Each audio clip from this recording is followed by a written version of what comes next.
I feel like meditation is a little bit too lofty, but mostly like the couple of minutes that I manage to make myself sit. And there's this wonderful person who comes in to Indigo Autumn, and she'll bring us flowers, Nisha. She brought these beautiful roses, so I'll just sit there and on my tatami and meditate and stare at a flower and think about being a snail climbing Mount Fuji. I love that. Yeah. But now I want to look at you too.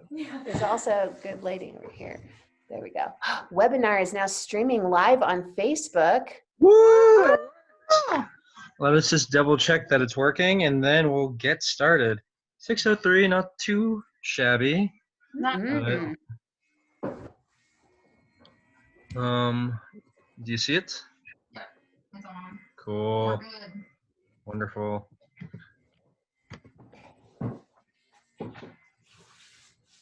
All right. Well, thank you for the haiku, Bethany. And hello, everyone that's tuning in, and welcome. Tonight we have 3 awesome artists here to share their work with you. But before we get started, I'm going to make another announcement after Carolina's about Halloween. Those of you who know Elsewhere know that at Halloween, we throw the best party of the year. This year is going to be a little different. To stay safe, our festivities are going to be virtual, but this doesn't mean it's going to be like the other boring Zoom parties you've been going to all year. The Elsewhere team has been hard at work to create spectacle, to make it entertaining and fun. So sorry kids, it's 18 plus, but for you enticed adults, we have 2 DJs, an Elsewhere made music video, an 80s style horror workout video, and a short horror movie. And all this will tie in with some studio tours from some really cool alumni. And which reminds me about our Halloween parties. They're generally fundraisers to keep our doors open for the year. And this year is no different. So I encourage you all to check out our online auction. I'll drop a link below in the chat. So you can peruse it at your leisure. And if you bid on a piece, we'll let you know if you won or not around Halloween. So bid, bid, bid. And final point is we will also have a live screening of the event at the Living Farm. And yeah, come on out and say hi. It's free. Yeah, it's free. So without further ado, the artists. Starting us off tonight, Bethany Hughes. If you tuned in last month, you'll remember her. From what we learned, much of Bethany's story can be told by her passports. From her first one featuring a static, straight-banged 4-year-old in a Hawaiian print t-shirt, to the most recent one with every page overly full of stamps. The past month of writing and reviewing at Elsewhere has clarified how travel-based her narrative runs, recognizing these last 14,000 miles of her odyssey as a continuation of a life based in a global community, which allows her story to weave wider and deeper than she'd known before sitting with the invitation of blank pages. After Bethany, we have Sarah St. Clair, who is a small town artist looking to combine her love for soft crafts with our need as humans for communal connection. She is curious about 21st century humanism and looks closely at social behaviors to gain a greater understanding of what it means to be a contemporary American.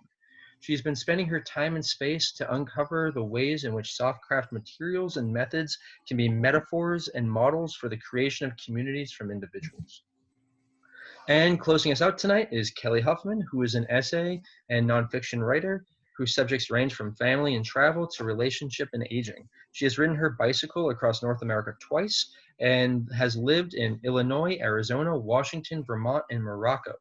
Kelly's work has appeared in Hobart, Seattle Metropolitan Magazine, the Seattle Post-Intelligencer, and while at Elsewhere, she has been working on her memoir, Crossing the Divide, about a long-distance bicycle travel and the conflict between independence and connection.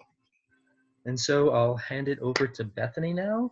And also, if you have questions, drop them below and we'll get to them at the end. Thank you very much, Henry. I'm really excited to see folks on the night of the 30th, right? At Living Farms? The 30th. Awesome. Thank you guys all for joining us again this month, and for those who were able to be here last month. have a little bit more background. I'll do my best to fill everyone in. Largely what I plan to talk about. What I plan to talk about this evening is more about the process and where I'm at and what I've been up to, because I'm not ready to share the writing quite yet. But this month I've been focusing on writing season 1 of the journey, and that was from walking from Ushuaia, Argentina, across Tierra del Fuego, crisscrossing between Chile and Argentina, and ending in Bariloche. It was my goal to be finished with this first season by the end of this month, which there's a chance I'll make it. We'll see how full this next week is.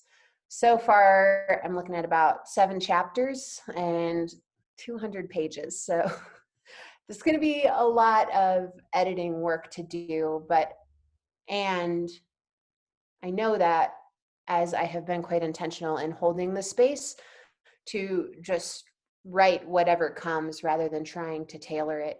It's one of the reasons that I am at Elsewhere and writing in this capacity, is that I wanted to, the first time is always something unique and unto itself, and I wanted to let that occur naturally, and a place like Elsewhere is a place that has cultivated that space. So I'm just letting myself write everything that comes to mind, and I am excited to be pretty much on pace.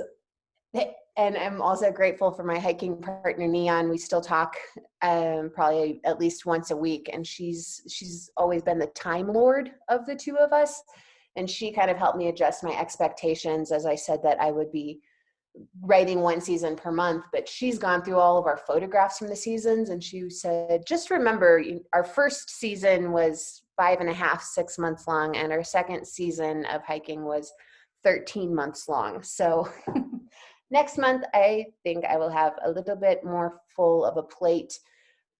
But one of the advantages I've had was that this month I've had time to figure out what it is that works for me. And so many of these things that have worked for me have actually come from Kelly, sharing from her vast experience of writing. And I know that there's a lot of other creatives joining us here. So hopefully what Kelly has learned and passed on to me, we can share with you guys. Because one of the first things that I learned that I'd actually never heard of before was doing something called Pomodoros. And that entails a concentrated body of work for about 25 minutes and then giving yourself a 5-minute break, which was this really fun way to then link in my friend Melina, because I had started this list of things that I needed, and one of them was a timer because I didn't have a timer. So there's also going to be a little bit of a fidget show and tell here, because here's my nifty timer that I use, and basically my whole life runs by it. So just to keep with that, I'm actually going to go ahead and set the timer so that I stick to my time. And I'm going to put it not by our faces because it's really loud. In fact, when I'm writing in the mornings, I tend to leave it in another room because I don't like big noises in the morning. Speaking of mornings, I have found them to be a really big piece of cultivating this space for writing. I am largely regarded as not a morning person, but what I have learned is that I am, in fact, a morning person. I'm just not a person in the morning. So being able to retreat around my suite and wander, I've been up, I think I woke up this morning around 5 or 5:30 and just kind of began the process of getting into the phase of writing. And that's another part that has worked for me, is these writing pages, which I had only ever learned of from having a therapeutic background, but I learned from Kelly is actually a cultivated practice among writers to just wake up and first thing do these 3 pages, just kind of brain dump. And I felt like I life hacked it when I was like, I could just do this in bed. So I have this notebook next to my bed, and I just wake up in the morning and generally will start processing through dreams and whatever I went to sleep with on my mind and whatever strange song I woke up with on my mind the next morning, just all ends up dumped out on those pages, and that kind of gets the wheels going for the day. Another Kelly hack of things is that for each Pomodoro, I'm so proud of this one. For each Pomodoro, I put a little bean in a jar. And this works for me because like our Patreon people who are on here know from a piece that I wrote there, I have chosen to cultivate this first phase of writing as something open and creative. So I've kind of let my 5-year-old self be in charge of things. So she really enjoys, like making noise. And also the last time that a trick like this worked on me was when my parents were potty training me. And there was a jar of jelly beans that we kept on the back of the toilet. And each time I went to the bathroom, I got a jelly bean. So now I'm an adult. So who knows, as Kelly said, when we're done, maybe we can make some bean soup or something equally as adult-like and exciting. Or maybe I'll just eat a bunch of jelly beans. I don't know. So yeah, the short stints of writing, allowing myself to go play. I have started borrowing some language from my Aunt Marva. When people ask me in this creative town, they'll often ask, like, what is your medium? And I've just settled on saying wordsmith. I've been playing around with, when my 5-minute Pomodoro breaks, I'll play with like Gothic lettering, or I just tried my hand at erasure poetry today, or more often than not, what Sarah and I did right before we started this was go for a walk and get to spend out time outside, because I am still very much a fiddler. So yeah, Pomodoros, morning writing pages, tracking myself. As you can see, it's very officially done. There's my calendar. And actually what I'm most proud of is right there, that part where I only did one a day, because those were days when I had a pretty heavy work schedule. That was the last 3 days of a 5-day work week for me. So it's not very much writing, but it is something, and it is something that I got myself to do on a day when otherwise the narrative was, you don't have the energy to do this, which was also something my brain would try to convince me of a lot when I was hiking. So tracking myself has worked.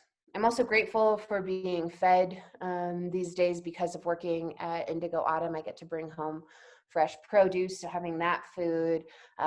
Another friend, Irene, gives me eggs from her chickens, so I've gotten to have eggs. Millicent came by to take me for a walk, which I've already explained is super helpful, and this box of food. And so I've been having really amazing omelets every morning, which really gets me going. And my mom sent me treats, and Abby comes and makes soup. And so being well fed is also really helping, as is caffeine, and a good balance of caffeine, which has largely been coffee. But as I am exploring this writing creativity, my hiking partner Neon has been making pottery, and she made me a little mate. And actually at Indigo Autumn, we have mate straws, so bombillas. So I'm going to be hopped up on mate. Everybody get excited. And yeah, reading has also been another thing that has been helping me a lot. I just finished a really good book that I found lying here around elsewhere. As many of you know, the magic here happens. It was called Mountains Beyond Mountains, and it was about this doctor who was working with TB and AIDS in Haiti, which is an island that I grew up on. And I had a lot of fun in my head of toying with realizing that while this doctor farmer was outstanding in his field, my profession has largely been standing out in fields. So that's been one of the places that I've been going to in my head. And now we're moving into the last part of what I wanted to share about. After sharing the things that have worked for me, these are the things that have been hard for me. And I might cry, and it's not a big deal. So one of the hard things has been reliving the things of the journey. And for the first month, probably I wrote mostly joyous things that were easy to relive. And then I had this moment when I realized I had completely written around the fact that we had illegally border crossed, and I was trying to somehow just not mention, this is how, can you even see that? Yeah. Yeah. Like there's some it's a little bit too, I can't see. But anyway, this is our route. If you follow us on Instagram at Her Odyssey, you'll be able to see the map. But there's a couple little questionable border crossings that I've been trying to not mention. And somehow a couple of weeks ago, when I decided to just say it for what it is and write what happened, and I wrote what happened, all of a sudden that was this cue in my brain. And I was like, all right, we're really dealing with everything, then let's deal with everything. And it really piled it on. And when I say I'm reliving things thrice, it's because I was on this journey of walking across a continent. And then in writing it, I'm reviewing the journals, my personal journals that I kept, along with the digital records, the blogs that we wrote, along with just pocket notes. And so reading back through it and writing through it. And then once you open that floodgate to the memories, much like with the dreams, I think it's just something internal. It's like, all right, we're doing this. Here comes everything.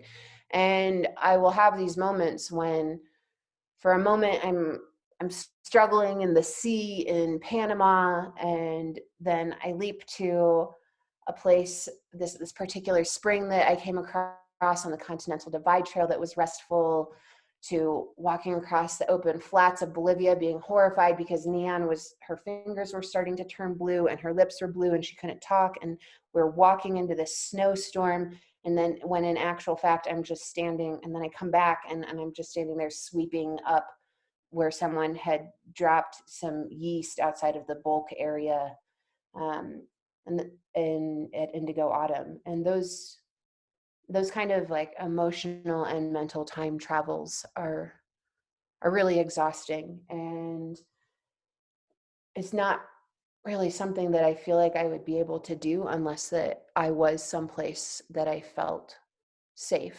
and not only physically safe in the place and comfortable here, also in a community of artists, the Elsewhere artists, and past and present, and those who have supported it and who have built this community into what it is have held that space for me. And that's really been the only way that I've been able to face down some of these bitter memories, and as accentuated by then drinking bitter cups of tea that I have forgotten around the house, which has also become a large pastime of mine. The other two main things I do is I spend a lot of time trying to track down the perfect pen that I'm constantly moving and misplacing, and then also am constantly finding mugs of tea that I have left scattered throughout the house. So with the Pomodoros, remembering to get up and stretch my shoulders that now like to snap, crackle, and pop, much like when I was hiking, the way my knees would in the morning. So it's a similar labor, I find, actually, between writing and a walking of a great adventure. And just like the great adventure, it wouldn't be possible without an incredible community, which is you all. That was my Pomodoro time. So I will now pass off I will now pass it off. Thanks, Bethany. Presenter. That was awesome. As Bethany passes it off, I believe her and Sarah are sharing a computer, so Sarah will be here in just a moment.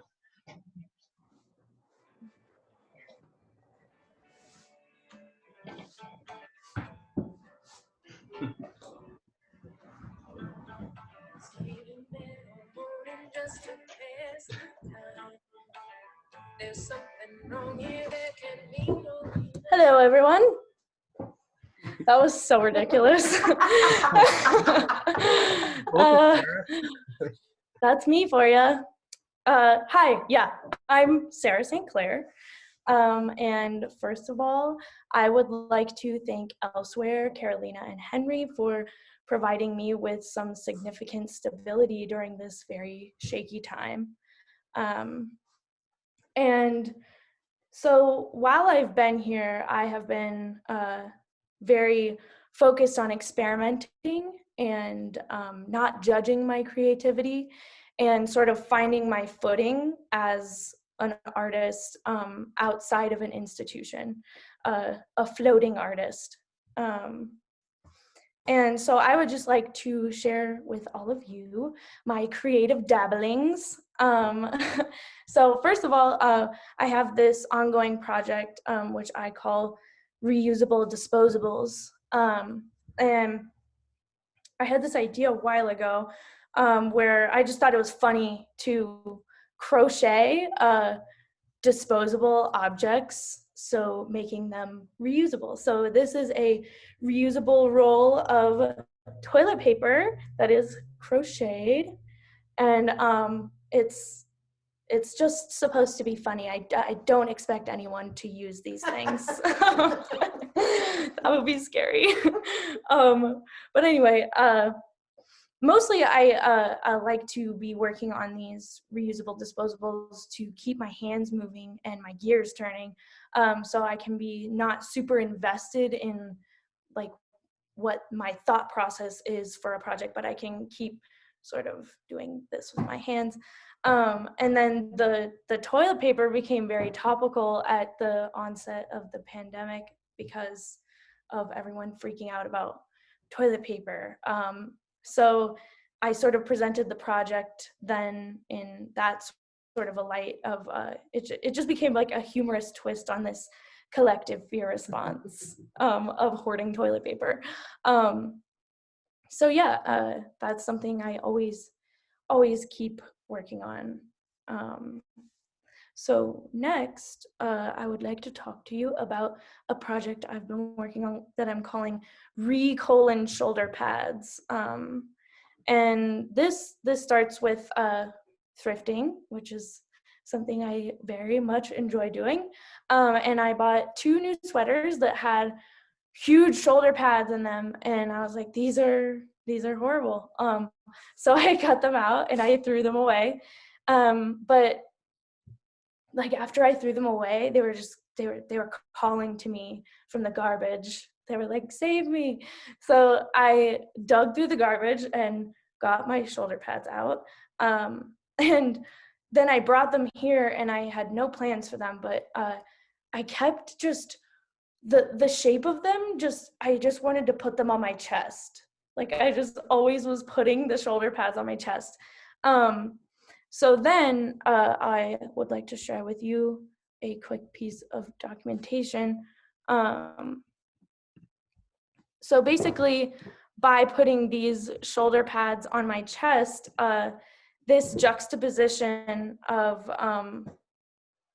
moving the item from the shoulder to the chest became really clear. So I made this stop motion of that sort of transition, and in this like 6-inch transition, I think a lot is said in that, like traditionally the shoulder pad was to masculinize a look, and especially like in the workplace in the 80s, it was big on sort of helping feminine bodies to like gain more respect in the workplace, which is flawed. But anyway, and then moving them down to the chest, it's sort of accentuating my femininity, or the femininity of a person wearing this garment that I have begun making. So then, oops, I don't want to do that. Okay. So yeah, that's sort of the juxtaposition that I find so interesting about this project, is taking the masculinity and turning it into accentuating femininity. But after I sewed the first pair onto a tank top, and all my friends were expressing a lot of interest in buying these shirts and like actually wearing them, and which was really surprising, and it felt really good. But so I kept making them. I kept buying garments with shoulder pads and making these tank tops, and then so I put together a little fashion show of all of my tank tops for you.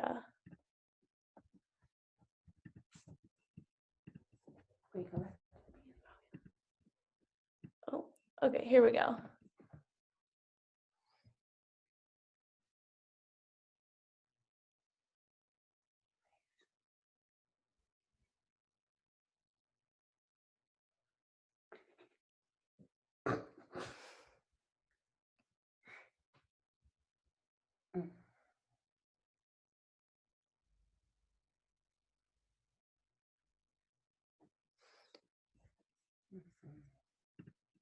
Awesome. So that concludes my re-shoulder pads project. It's been really fun and interesting.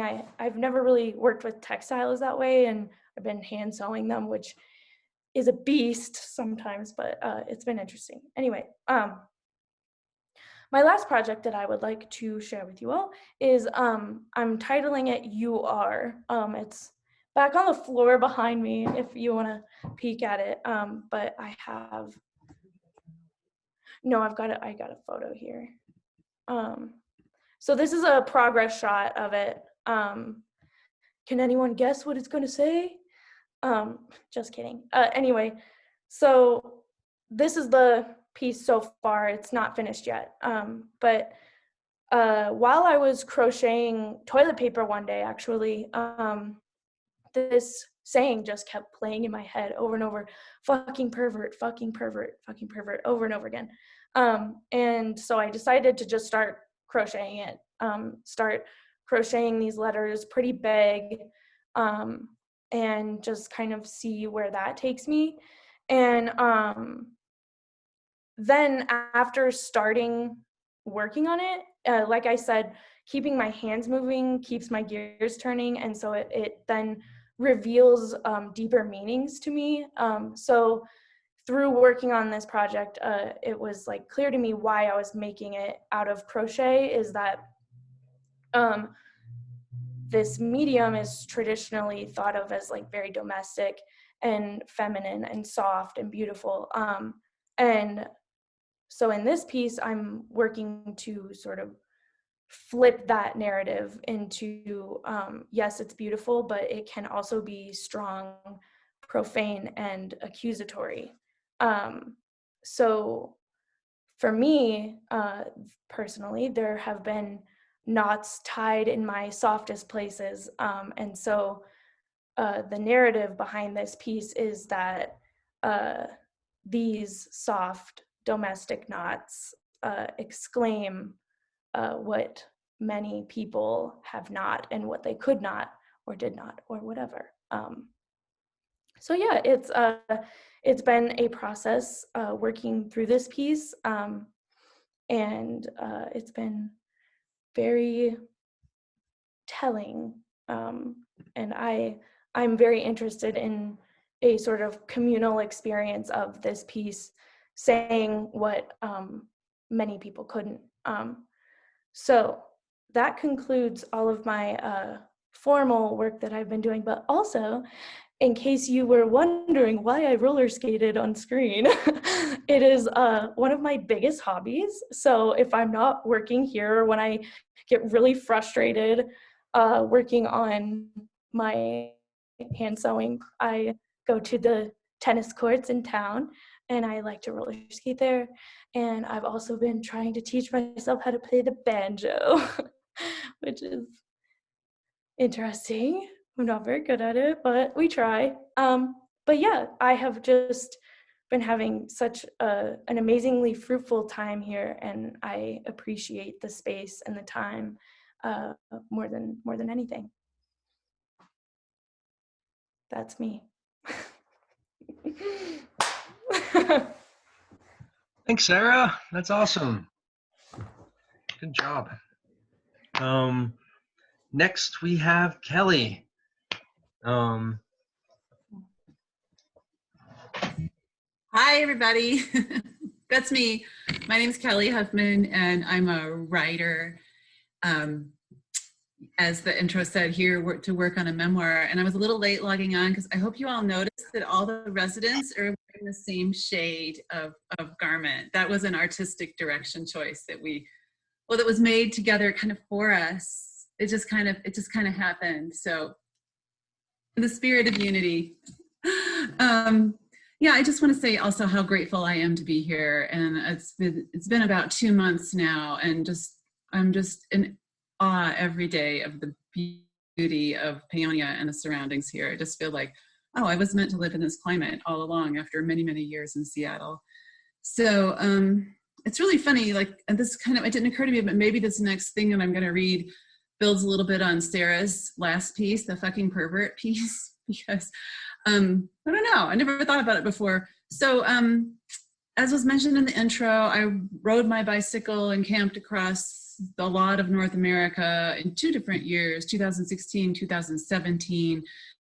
And so I have a story from 2017, and that was a year that I spent the vast majority of my time in Western Canada and several weeks in the Canadian Rockies, riding from Montana and kind of crisscrossing the Continental Divide all the way up to Jasper. So the story takes place on the grounds of a very rustic youth hostel on the Columbia Icefields Parkway, if anybody knows that. So, oh wait, before I do that though, I can do that afterwards. Now that I set it up, I'll go ahead and read it. All right, so it's called The End of the Road. Wrapped in a fuchsia towel, I sat sweating in a wood-fired sauna. Beside me, also in a towel, was my tall, tattooed German boyfriend. His very presence still amazed me. Romance was the last thing I expected when, at 51, I set out on a solo cross-continental bicycle trip. Long single, I had decided that I was too eccentric for love, too independent, too old. But Oscar made me reconsider. We had met 5 weeks ago when our separate cycling routes converged atop a mountain pass in Montana. Pedaling side by side, we fell into an effortless travel rhythm, buoyed by a shared penchant for side trips and Simpsons quips. 16 years my junior, Oscar laughed easily and often, joined me in goofball sing-alongs, schooled me in German slang. As we biked into Canada, our banter blossomed into a full-on romance. I found myself leaning on a guy for the first time in years, and I liked it. He wooed me with Nutella-smeared tortillas, took on the lion's share of camp chores, bought a green fleece to match mine, cracking wise about our partner look. But when I dared mention a shared future or even a visit to Germany, he recoiled, every muscle rigid.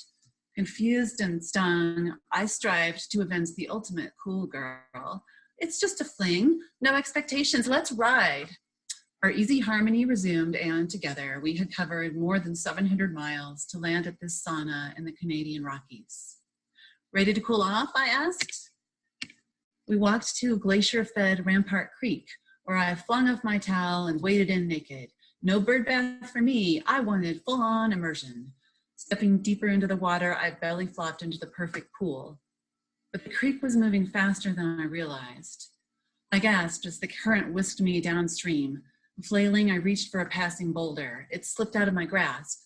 A second rock rose up and I grabbed for it, but it was too slick. I spiraled past, another autumn leaf on its downstream descent. Fear crystallized my thoughts into a single sentence. I don't want my trip to end like this. Another boulder hove into view. I lunged and, this time, managed to hang on. Pulling myself to standing, I looked up to see Oscar on the bank, hand extended, eyes wide with alarm. That was scary, I said, scanning for my towel. Suddenly embarrassed, I averted my face. For me too, he said, pulling me close. As we walked back to the sauna, his arm around my shoulders, I rehashed my brush with disaster. Those rocks hurt. I'm really gonna have some bruises. A sly look crossed Oscar's face. His hand moved lower. I like it when you're a little bruised, he said. A fresh chill ran through me. Too soon, I thought.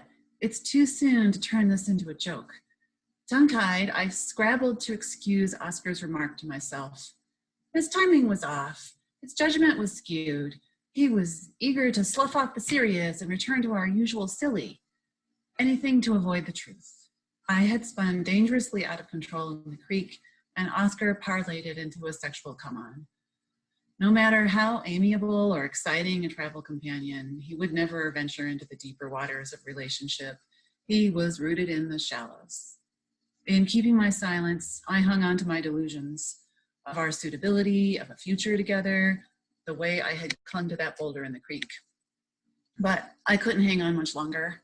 Within a few days, we would go our separate ways. Tears streamed down both our faces as we kissed goodbye on the side of a lonely highway.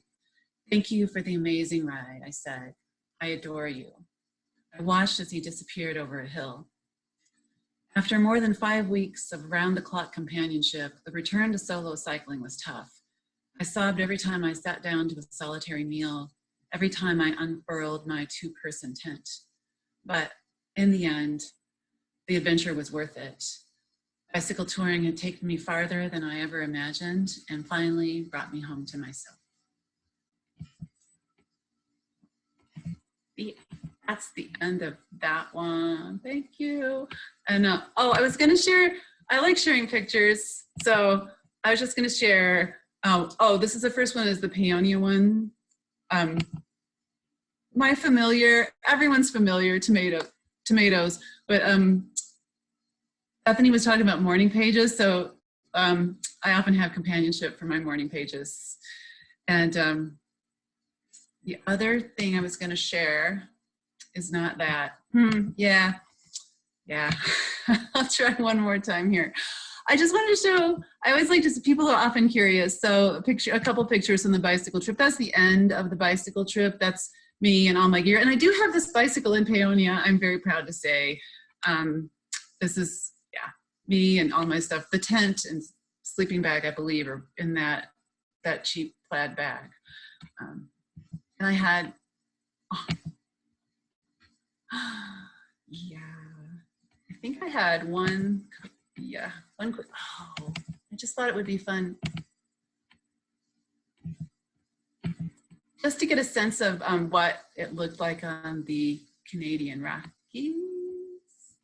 Yeah, I'm having a hard time bringing that one up. I'm gonna try one more time. There it is. This is a day after a day of climbing and climbing and climbing. I think it was like Sunwapta Pass, where on one side of that pass, all the rivers drain south, and on the north side, which we got to, all the rivers drain to the Arctic. So, all right, what's this? We couldn't see that photo. Really? Huh. Okay. Well, that's too bad. It was like my best photo. Anyway, it was an excuse because I was so tired of pedaling. I like laid down on the side of the road because it was September by then and the flowers had gone to seed and it was a sea of fluff with these jagged mountains in the background. And it was a great excuse to lay down to get that perfect shot. But really, I was just so tired of pedaling a fully loaded bike all day long. But anyway. So the other thing I've noticed here in my time at Elsewhere is, I said, I'm coming to write this bicycle memoir and, that'll be the frame and and all these ideas. But every time I sit down to write, using the Pomodoro technique, I find myself writing about my childhood in Illinois. And it just keeps coming up and coming up. And so I decided, okay, I'm going to go with it. This needs to come up right now. And I learned about a form called the triptych, where rather than sitting down to say, I'm going to write a certain scene, think about a topic or an idea you want to explore, boil it down to one word, and then write 3 scenes and see how they hang together. So I've been experimenting with that a little bit. And so I have something that I actually was just working on last night. I'm a compulsive reviser, so I won't say that it's totally raw because I'm a compulsive reviser, but this is new and I haven't shared it with anybody else before. So it's a little longer than the other one and maybe a little more serious, that I hope you can hang in there with me. And it also has rocks in it though. It also has boulders. Okay, here goes. It's so far untitled. Okay. I'm walking with my head in the wide prairie sky, trailing a red riding lawnmower across a long expanse of grass. Carved from the neighboring cornfields, this stretch of yard is as long and flat and empty as a football field. Nothing to mow around except a birdhouse on a very tall pole, intended for purple martins, but populated by lackluster sparrows. A breeze lifts my hair from my shoulders and settles it again. The month of May marks a sweet spot in our Midwestern calendar, those moments before the spring's teasing embrace tightens into summer's stifling bear hug of humidity. Dad sits tall and relaxed in the Massey Ferguson's black vinyl seat, but the mower blades are still. Today, he has bigger plans in mind. We will tug from the earth the few boulders that lie scattered around our family's just purchased 5-acre spread. My younger sister and I are his ersatz work crew, buzzing with excitement and importance, if a little unclear as to our tasks. The boulders pose an anomaly in the northern Illinois soil, which is more likely to yield up arrowheads than it is rocks or roots. I've never seen boulders before, only read about them in books where they did double duty as time travel devices. Ours are too small and uneven to lie on, but still, they seem to me like hulking hunks of stone. The largest is about the size of an overturned wheelbarrow, only higher, maybe 3 feet at its peak. How did they get there, I ask, full of a 9-year-old's need to know. Well, God put them there, Dad says. His teasing tone suggests he thinks otherwise, or is he patronizing me? No way do I believe those boulders were placed here by the hand of God like a shopkeeper arranging trinkets on a display case. But why doesn't Dad offer a better explanation? He's a rational man, expert fixer of cars and washing machines, wielder of table saws and tool chests. He knows how everything works. But I don't push him. If he doesn't feel like answering, he'll simply fall silent and refuse to look at me, as he has done so many times at the supper table. He isn't always silent at meals, though. When my sister, mother, or I happen to remark in the course of a conversation, I didn't know that, we court Dad's withering comeback. What you don't know could fill volumes and volumes. Later expanded to encompass libraries and libraries. Lorraine and I master the put down quickly, use it to skewer each other in moments of weakness. Gotcha. At some point, I'll learn that the boulders are glacial erratics, deposited by miles-thick sheets of ice that scraped their way south from Canada during the last ice age. Maybe Mom clues me in. She loves geology, collects fluorite and fossils the way other women collect recipes and Hummel figurines. She skipped this rock removal project, opting instead for a grocery store run, or maybe she and Dad aren't speaking today. Boulder's previous custodians painted them white. Mom and Dad are united on this front. That paint is downright tacky and foolish. Why showcase the oddities with white paint that you'll only have to retouch every year? We do not go in for yard ornaments around which someone, Dad, will only have to mow. Clothesline poles and swing sets earn exemptions, and trees, of course. After half a dozen generations on Illinois farmland, our family reveres trees, maples especially, for their shelter and shade. Dad has attached a heavy chain to the hitch on the back of the mower. Looped on itself, the metal ripples across the ground like a silvery snake. Engine exhaust lingers for a moment in the clear air. 5 miles from the nearest town, we are surrounded by the green smell of growing corn and the nearby patch of timber with its May apples and mushrooms. With Lorraine and me flanking the mower, Dad steers out to our first adversary of the day, the boulder that sits at the end of the driveway. Swinging a long leg over the Massey Ferguson's humming hood, he steps off and loops a chain to lasso the troublemaker. Returns to the seat. Step back, girls. The motors rumble, pitches to a whine as man and machine struggle against millennia. The Massey Ferguson's heavy rear tires don't budge. Dad slides the gear knob into neutral for a few seconds and nudges it forward again, squashes the gas pedal with his big boot. Still nothing. Round 1, glacial erratic. Dad is patient with mechanical projects, much more patient than he is with people. He dismounts, readjusts the chain, and eases the engine into gear again, twisting around in the seat to watch. This time, movement. The treaded tires pull forward, the boulder shudders, then inches out of its shallow pit. Lorraine and I cheer as it pulls clear of the earth, revealing several inches of smooth gray underbelly. Victory is ours. Smiling, Dad drags the quarry onto a tarp and into the timber. We make our way around the yard, repeating the operation until the entire place is clear of the unwanted erratics. Lorraine and I help to fill in the resulting hollow places with fresh dirt and seed it with grass. In 4 years, when we move from this house, the yard will bear no trace of the glacial hitchhikers that rested on the land for 10,000 years. We'll leave without a trace too, severing ties as the moving van rolls out. We will never return to visit our kindly next door neighbors.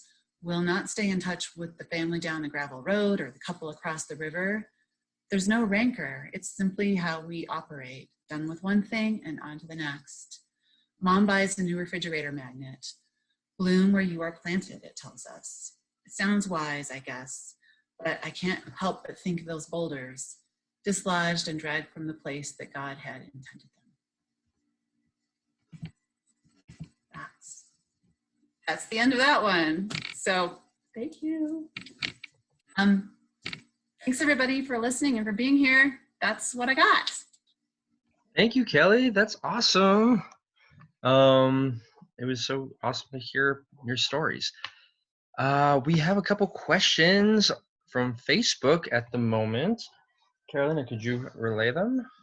Sure, yeah. We have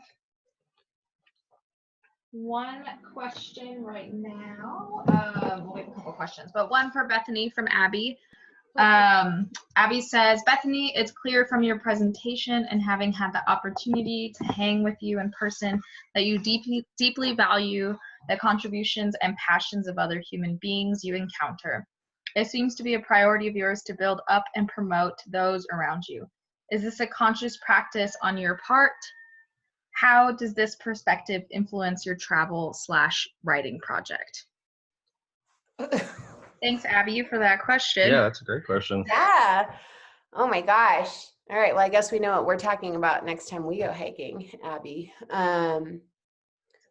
Yes. Actually, I think that it's something that has been cultivated by the walk, and particularly in my exploration of gender roles, more I think than identity would be, that for the longest time, Sarah and I were talking about this the other night, of that I identified as, you know, the guy's girl, the tomboy, and would pretty proudly say, you know, oh, I only hang out with guys. And then when I lived on a girls' home in Montana, the woman who ran it, the MSW and a truth speaker on so many levels, she had this way of saying one sentence that just really brought everything down on itself.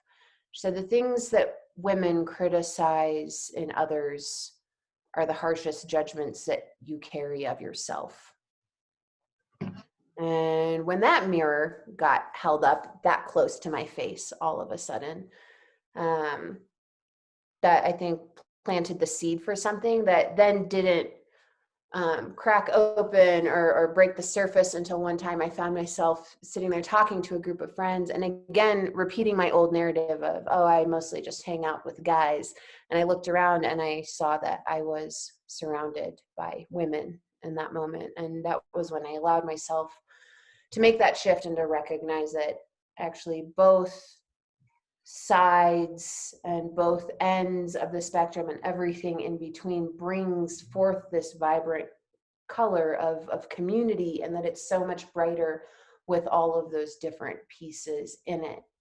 And thus would not one individual's journey not be made that much brighter by being able to appreciate that palette and to invite its influence.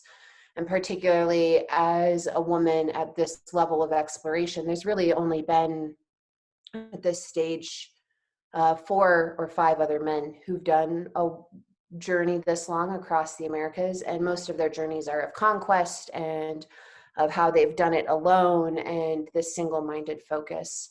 So I recognized over the course of the walk that this was a gift that I, and where I spring from, can bring this much more color and hopefully diversity of perspective and identity to a realm that has historically been about conquest and competition. Definitely. That's awesome. Did you have a... Yeah, thanks, Bethany, for that. Yeah, we have another question for Sarah, also from Abby. Abby says, Sarah, thank you so much for the roller skating intro. Your talents are off the hook. Maybe a crocheting pun, maybe not. And I'm sure only just the beginning. I imagine you'll be able to crochet the uncrochetable. Are there fiber arts or any other mediums you will experiment with next? Great question. Thank you, Abby. Thanks for your compliments too, and thank you for thank you to all of my friends here who psyched me up to do that intro. I was very nervous. Anyway, great question. I am personally very interested in crafts that have sort of been like passed down to me in a non-conscious way, if you will. So I've been drawn to these like soft arts that I've learned after picking them up, that my great grandmother was really into crochet or knitting or XYZ. And so I was learning a lot about these crafts that have been passed down to me not directly through my family.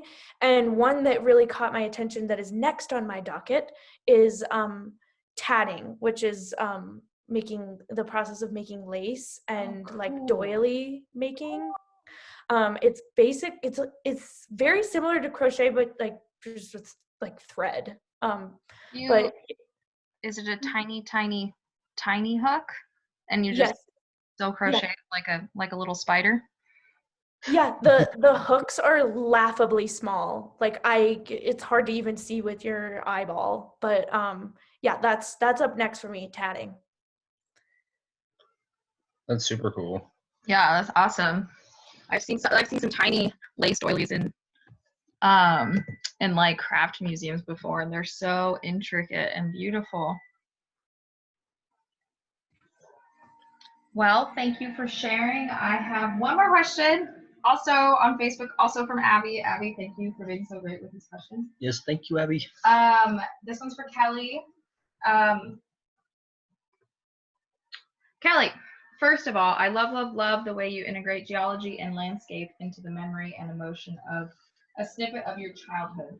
The sentiment of your first excerpt really hits home, experiencing the consistency of having to say hello and goodbye as you move through those travel connections. What is it like coming back from a long journey in terms of life slowing back to normal pace and connecting to humans differently? Is there a reverse culture shock?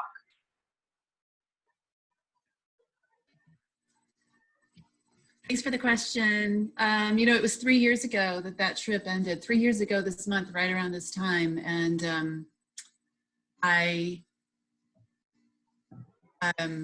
had met a couple on Vancouver Island that were on a month-long cycling holiday, and they were from Burlington, Vermont. And we kept in touch by text. And every time we were communicating, Lauren would say, "Come to Burlington, we'd love to have you." They were total like people collectors. And I kind of got to this crossroads.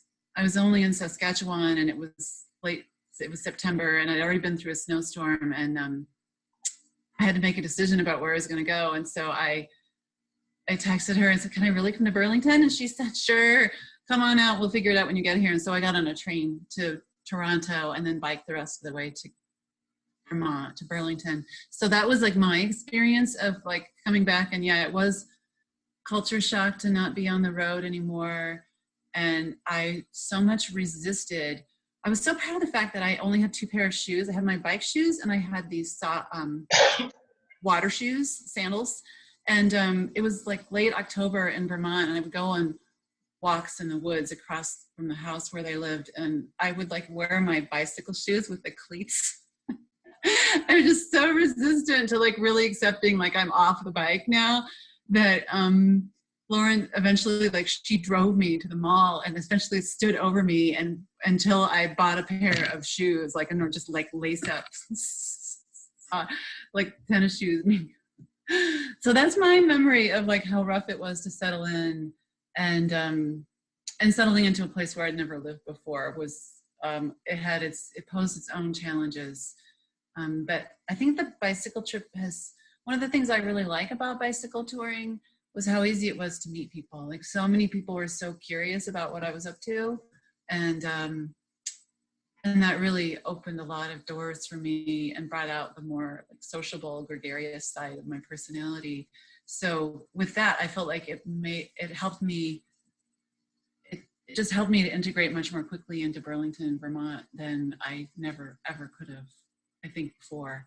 So yeah. It's a snapshot. Thanks for the question. Thanks for the answer. For those of you remaining, if anyone has any questions, please drop them in the Q&A at the bottom of the screen. We love answering questions.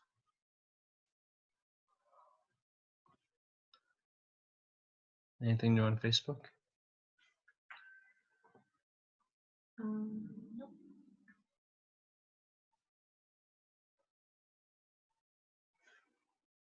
Well, thank you three for joining us and giving such amazing presentations. It was really great to Thank you. learn about everything. Thank you. Yeah. And Yeah.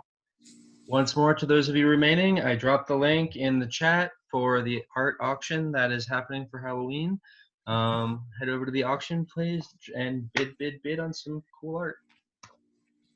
Yeah, forgot to say, my toilet paper that I showed is in the Oh, auction. yes, You can have this. auction piece. Do not fight with it. It would be gross. You can probably wash it. People actually do have cloths, right? Don't people use reusable toilet paper and they just throw them in hot water and wash it? If people so want it. I'm not suggesting that. Okay, yeah, or use it for Yeah, sure. Also, To each Whatever their you like. own. As you wipe your butt, on your neck. Sarah actually has 2 pieces up for auction. oh, So go check them out. cool. How many Well, pieces total are there on the show? There's a lot. I It's like think 40 that, maybe.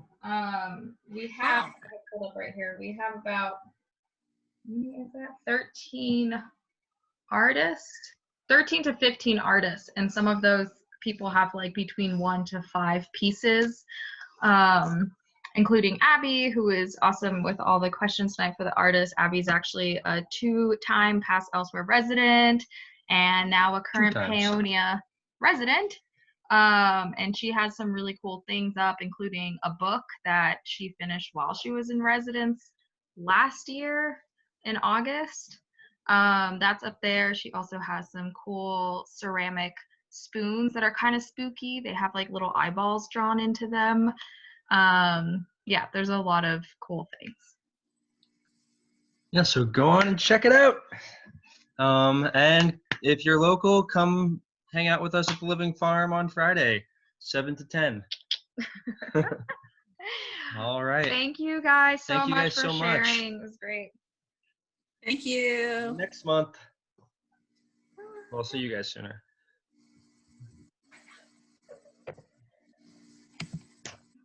And meeting for